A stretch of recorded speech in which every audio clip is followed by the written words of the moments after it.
To everyone who knew us, my wife, Evelyn, was a prize. She was the kind of woman who commanded a room simply by entering it, not with loudness, but with a serene, magnetic grace. At dinner parties, her laughter was the perfect melody. Her insights were always thoughtful, and her smile could disarm the staunchest critic. My colleagues would clap me on the shoulder and say, "Mark, you're a lucky man." And for a long time, I believed them. To her family, she was nothing short of royalty. "The golden daughter," her father would beam, his eyes glistening with unshakable pride. Her mother would fuss over her, smoothing a non-existent wrinkle from her sleeve as if tending to a precious artifact. Evelyn was their masterpiece, their untouchable success story. They saw a woman of impeccable taste, a devoted wife, a pillar of respectability. I never corrected them. I suppose I wanted to believe their version of her too. But behind our heavy oak door, the show ended. The charming smile would vanish, replaced by a line of cool indifference. The thoughtful listener became a master manipulator, her words expertly crafted to belittle my efforts or twist a simple disagreement until I was the one apologizing for causing her distress. She lied about small things at first, why she was late, how much she'd spent on a new handbag, small rehearsals for a much larger performance. I saw the flicker of contempt in her eyes when I talked about my day. I felt the chill of her calculated silence when things didn't go exactly her way. I learned to read the weather of her moods, tiptoeing around the low pressure to avoid the storm. I told myself this was marriage, that every couple had their private struggles, that my role was to be the anchor, the steady one who held it all together. I made excuses for her, blaming stress, her high standards, anything but the truth that was slowly curdling in my gut, that the woman I loved was a beautifully crafted fiction. I endured the quiet jabs, the financial secrets I accidentally uncovered, the way she'd isolate me from my friends with a well-placed word of concern about their influence. I clung to the public version of Evelyn, the one her family adored, hoping that if I just loved that version enough, she would eventually become real. I was trying to hold together a beautiful, ornate vase, all the while ignoring the hairline fractures I felt spreading beneath my fingers every day. I was the only audience for her darkest act, and I applauded alone in the silence, praying for a happier ending. The first crack wasn't a sound. It was a number on a bank statement, a withdrawal for $5,000 from our joint savings account, dated a Tuesday when I was at a conference. When I asked her about it, her face didn't even flicker. "The charity gala," she said, her voice smooth as glass. "I told you I was making a donation in our name. You must have forgotten." I knew she hadn't told me. I never forgot things like that. But the doubt she planted was a skilled poison. Maybe I had forgotten. Then came the credit card bill I wasn't supposed to see, hidden in a stack of her catalogs. Charges for a hotel downtown, a fancy restaurant for two, all from a month ago. My blood went cold. Confronting her this time was different. There was no smooth explanation. Instead, her eyes narrowed, and she went on the attack. "Are you spying on me, Mark? Is this what our marriage has become? Your paranoia is exhausting." The lies were one thing. The betrayal was another. But the masterstroke was her preemptive strike. She began to rewrite our narrative for an audience. At a family barbecue at her parents' house, she pulled her mother aside, her voice a theatrical whisper I was meant to overhear. "I'm just so worried about him," she confessed, her eyes glistening with manufactured tears. "He's become so distant, so obsessed with money. He questions every penny I spend. I feel like I'm walking on eggshells." I stood there, frozen, holding a plate of burgers, watching her family's faces morph from confusion to sympathy. They looked from her tragic performance to my stunned silence and saw confirmation. Her father clapped a heavy hand on my shoulder, his voice low and disappointed. "Rough patch, son. You need to loosen the reins. A woman like Evelyn needs to be cherished, not interrogated." The isolation was complete. My concerns were now the rantings of an unstable, controlling husband. Her story was the truth. The papers arrived on a Monday morning. She was filing for divorce, citing emotional neglect and financial control. She demanded the house, alimony, a sizable portion of my future earnings. She wasn't just leaving, she was aiming to dismantle the life we'd built, brick by brick, and walk away with the rubble, leaving me buried beneath it. I sat at our kitchen island, the cold granite seeping through my shirt, and read the dry legal language that painted me as a monster. This was her final manipulation. She knew I was quiet. She knew I preferred to endure rather than fight. She was counting on me to roll over, to accept this unjust fate to avoid a messy public spectacle. For a moment, I considered it. The path of least resistance was a steep, familiar slope, but as I looked around the house, at the walls I'd painted, the garden I'd planted, a cold, solid clarity washed over me. This wasn't just about money or a house. This was about truth. If I didn't act, her version of events would become my permanent record. I would be cornered, not just by the law, but by the lie.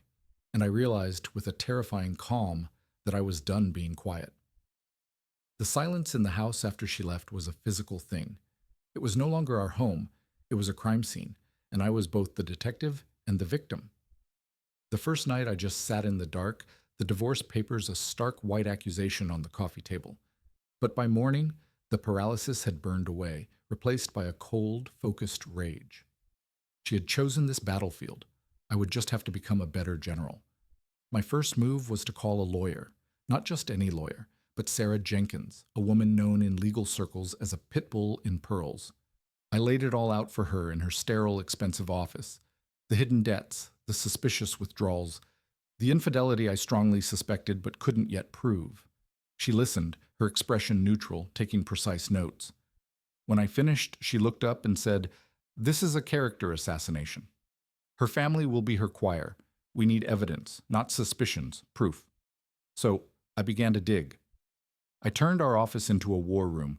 I obtained full bank records tracing every anomalous transaction she'd explained away. I found the pattern: withdrawals just before her business trips, double charges at restaurants miles apart on the same evening.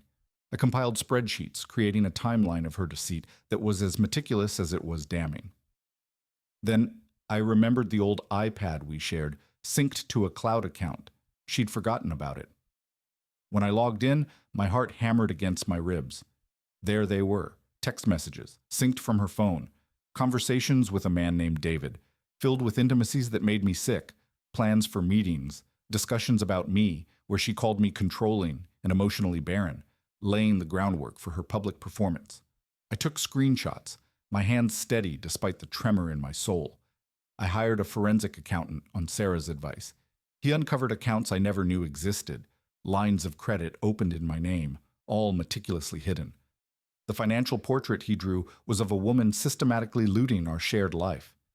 Each piece of evidence was a weight added to my shoulders, but it also hardened my resolve. I knew what I was walking into. I'd seen her family close ranks around her my entire marriage. They weren't just supporters, they were devotees at the altar of Evelyn, her father's proud bluster, her mother's doting blindness, her sister's jealous admiration. They were a wall. They would sit in that courtroom and see only their golden daughter, victimized by her unstable husband. The night before the first hearing, I stood in my war room, looking at the boxes of documents, the printed messages, the detailed timelines. It was all there. The truth. But would it be enough to break a lifetime of belief? Sarah had prepped me for their testimony. "They will lie for her," she said bluntly. "They will swear under oath that you were volatile, that you controlled the money, that you made her unhappy. Let them. The evidence will do the talking." I walked into the courthouse the next morning alone. My family lived across the country. My friends had been pushed away years ago by Evelyn's careful isolation. The marble halls echoed with my solitary footsteps. I expected to stand alone against all of them, and I was prepared to. The man who had quietly endured was gone. In his place was a man with nothing left to lose, armed with the one thing she never thought I'd have: the truth, printed, organized, and ready for war. The courtroom was a cavern of polished wood and solemn silence, smelling of lemon polish and old books. I sat at the defendant's table, my back rigid, my hands clasped on the cool surface to keep them from shaking. Sarah Jenkins was a calm, immovable presence beside me. "Remember," she had murmured just before we entered, "let them talk. The higher she builds her pedestal, the harder she falls." Then they entered. Evelyn, on the arm of her sharp-suited lawyer, was a vision of devastated grace. She wore a simple, elegant navy dress, somber and respectable. Her face was pale, her eyes downcast, red-rimmed as if from a night of endless tears. As she passed my table, the faint scent of her perfume the same one I'd bought for her birthday, hit me like a physical blow. Her family followed, a solemn procession of support. Her father gave me a look of pure contempt before taking his seat directly behind her, a united front. Her lawyer, a man named Reynolds with a voice like smoothed gravel, began his opening statement. He painted a picture of a marriage I barely recognized. He spoke of my coldness, my financial tyranny, my growing paranoia that had isolated his poor, devoted client. He described her as a patient saint, a woman who had tried everything to save the marriage from my neglect, only to be driven to the desperate act of filing for divorce to protect herself. Then he called Evelyn to the stand. She was breathtaking. Under Reynolds's gentle prompting, her voice trembled as she spoke of her loneliness, of how I'd prioritized work over her, of how I'd scrutinized every receipt until she felt like a prisoner in her own home. A single perfect tear traced a path down her cheek. I loved him, she whispered, her voice breaking. I just wanted my husband back, but the man I married, he was gone. I could feel the jury's sympathy shifting, solidifying around her. I could see her family nodding in grim agreement, her mother dabbing at her eyes with a tissue.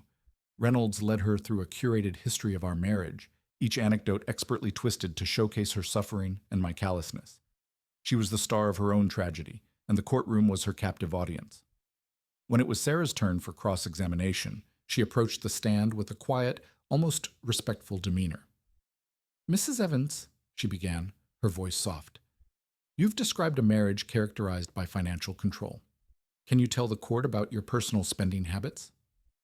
Evelyn, prepared for this, launched into a rehearsed speech about her frugality, her charity work, her careful budgeting. Sarah let her finish, then she asked, so you would describe yourself as fiscally responsible? I'd like to think so, yes, Evelyn said, her chin tilting up slightly. Thank you, Sarah said, returning to our table. She picked up a single sheet of paper. Your Honor, I'd like to enter into evidence Plaintiff's Exhibit 12, a credit card statement from the account jointly held by Mr. and Mrs. Evans Reynolds, half rose. Objection, relevance? It goes directly to the plaintiff's credibility and her claims of financial restraint, Your Honor, Sarah said calmly. Overruled. Sarah handed the paper to Evelyn. Mrs. Evans, can you please confirm that this is your credit card statement from April of last year? Evelyn glanced at it. Yes. And can you read the highlighted charge for the clientele.com for the amount of $2,500? Evelyn's composure flickered for a microsecond. It's a clothing retailer. A rather expensive one, Sarah noted. And this charge here for the Palm Court Hotel for $1,200 on a Tuesday night. Was that for business? I had a friend visiting from out of town. I wanted her to stay somewhere nice. How thoughtful, Sarah said, her tone neutral. She returned to the table and picked up another document. And this joint banking statement from the same month. Can you explain the two separate ATM withdrawals of $500 each, made 3 hours apart, from machines on opposite sides of the city? Evelyn's eyes darted toward her family. Her father's proud expression had tightened. I don't recall. It was a long time ago. Of course, Sarah said, her voice still gentle. She let the silence hang for a moment, the jury now leaning forward slightly. One last thing, Mrs. Evans. You testified that my client's paranoia made you feel isolated. Did you have many close friends to confide in during this difficult time? Evelyn seized the lifeline. A few, but it was hard. He didn't like me going out. Sarah nodded sympathetically. So you would have relied heavily on those few friends for emotional support? Yes. Sarah picked up a thin stack of papers from our table. Your Honor, I'd like to enter these documents as Defense Exhibit A. She handed a set to the clerk, one to Reynolds and one to the judge. Reynolds's face went still as he scanned the first page. Jury, Mrs. Evans, Sarah continued, holding up her copy. These are records subpoenaed from your cell phone provider. They show your call and text history. Could you tell the court who the predominant recipient of your texts and calls was during the months you described as the most isolated and lonely of your marriage? The blood drained from Evelyn's face. She said nothing. Was it your mother? Sarah prompted. Your sister? A female friend? Evelyn's mouth opened, but no sound came out. The perfect mask had finally developed a crack. Let the record show the witness is unresponsive, Sarah said, her voice losing its softness and gaining a sharp, clear edge. The records show it was a number registered to a David Miller. Would you like to tell the court who David Miller is, Mrs. Evans? The courtroom, which had been holding its breath, erupted in a wave of muted gasps. I didn't need to look back to feel the shock radiating from her family's pew. The first stone had been cast.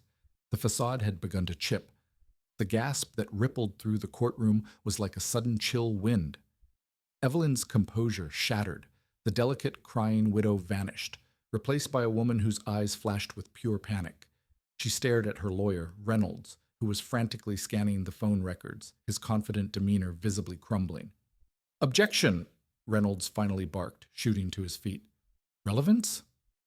This is a blatant attempt to smear my client's character." Sarah didn't even flinch. She addressed the judge, her voice cool and precise. "Your Honor, the plaintiff testified under oath that she was isolated and lonely due to my client's behavior. These records directly contradict that testimony and speak to her credibility. They also go to the heart of the marital breakdown and her financial motivations." The judge, a weary-eyed man who had seen every trick, peered over his glasses. "Overruled. The witness will answer the question." He turned a stern gaze to Evelyn. "Mrs. Evans, who is David Miller?" Evelyn's mouth worked soundlessly. The perfect tear was forgotten, replaced by a sheen of sweat on her brow. He's a friend," she finally stammered. "A close friend. I told you I had few people to talk to." "Of course," Sarah said, her tone implying she believed nothing of the sort. She let the answer hang, a flimsy raft in a rising sea. Then she turned back to our table and picked up a large display board. My stomach tightened. This was the part I dreaded. "Let's talk about financial isolation, then," Sarah said, her voice shifting to a matter-of-fact clip. She propped up the board, displaying a blown-up timeline of bank transactions. "Mrs. Evans, you claimed my client restricted your access to funds. Yet, as these joint account statements show, in the 6 months preceding your divorce filing, you initiated over 80% of the withdrawals." Sarah used a laser pointer, a tiny red dot dancing across the chart. "Here, a $3,000 transfer to an account in your name only on May 12th, labeled Home Decor. Here, a $1,500 withdrawal the day before a weekend trip you took to the coast with your friend." The red dot moved relentlessly. "And this series of cash withdrawals totaling over $8,000, all made while my client was on business trips. Can you explain what these were for?" Evelyn's answers became evasive, tangled. I don't remember specific transactions. It was for household things. Groceries, things add up." $8,000 in groceries while your husband was out of town?" Sarah asked, a faint disbelieving smile on her lips. The jury wasn't smiling. They were watching Evelyn, their earlier sympathy replaced by sharp scrutiny. Then came the coup de grace. Sarah picked up a single sheet of paper.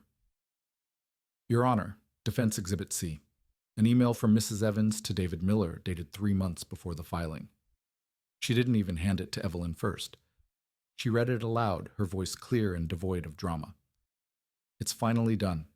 I have met with the lawyer. He says with my documentation of Mark's behavior, the prenup will be easy to break. Once the house and investments are settled, we can finally be together. This charade is almost over." The silence in the room was absolute. You could hear the hum of the fluorescent lights. Evelyn made a small, choked sound. Her face was ashen. The email wasn't just evidence of an affair. It was a blueprint of her manipulation. It showed the calculation, the cold intent to fabricate a narrative and loot our shared life. Sarah finally approached the stand and placed the email in front of Evelyn. "Is that your email address, Mrs. Evans?" The air in the courtroom was thick enough to taste, heavy with the dust of shattered illusions. Evelyn sat perfectly still in the witness stand, her head bowed, her shoulders slumped in a posture of utter defeat. The email's damning words seemed to hang in the space above her, a specter everyone could see. Sarah Jenkins let the silence stretch, allowing the jury to absorb the full weight of the betrayal. Then she turned her gaze toward the family pew. "The defense calls Robert Evans to the stand." Evelyn's father flinched as if struck. His wife clutched his arm, her face pale. For a moment he looked like he might refuse, but he was a man who respected the law, even when it turned on him. He stood, his usual bluster gone, and walked heavily to the stand, avoiding looking at his daughter. Under oath, Sarah was deceptively gentle. "Mr. Evans, you love your daughter very much, don't you?" "Of course I do," he said, his voice gruff but lacking its former conviction. "And you believed her when she told you my client was controlling and financially abusive?" I did. A father believes his daughter." Sarah nodded. "Of course. Did you ever see any evidence of this abuse yourself? Did you ever witness Mr. Evans berate her or restrict her?" He shifted uncomfortably. "Number but these things, they happen behind closed doors." "Indeed they do," Sarah agreed. She then held up a copy of the bank statement showing the $3,000 transfer. "Mrs. Evans testified this money was for home decor.